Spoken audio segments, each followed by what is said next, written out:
Sir, po kayo. Hala. Sir, ano nangyari? May nakaaway na saksak. Nasaksak ko. Oo, may butas sa tiyan, lumalabas ang dugo, nasaksak. Sino mo sumaksak? Eh, malamang yung kaaway niya. Saan ka naman nakakita magkakabe, nagsaksakan? Magkamag-anak ko ba kayo? Ako? Oh, Tanong mo kung ano yung favorite color ko. Ako talaga pag-usapan. Siya lang pag-usapan natin. Siya ang nasaksak eh. sige. Ilan ho ba yung tama niya? Isa lang.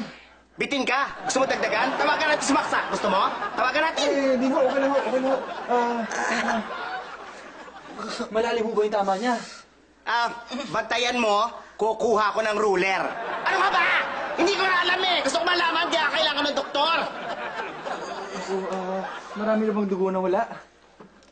Hindi siguro para umaarte lang eh. Ha? Tingin ko pati pamumutla niya, makeup lang. Ano ka ba? Gwardiya ka ba o doktor ka? Ba't tanong ka ng tanong? Tumawag ka. Nurse o doktor, tumawag ka. Dali! Dali! Nurse! Nasaksak ko. Ano bang nangyari? Emergency ho ba? Ay hindi, magdodonate lang kaming dugo. Sayang ang dami. Ano bang nangyari?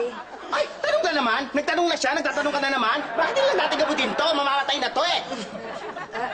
Kasi naman ho, may nauna ho sa emergency room. Ay, ano paano sistema niyo ng emergency, ha? Alphabetical ba yan? Parami ang nasaksak? Parami ang dugo na wala? Ganun ba? Sige ho, pasok na ho natin siya sa emergency room. Alam nyo, wag na lang. Ha? Bakit naman ho?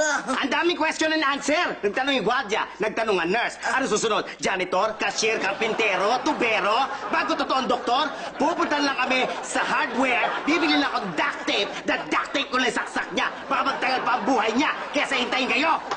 Sir. And by the way, kaya naman ako sa inyo, ano?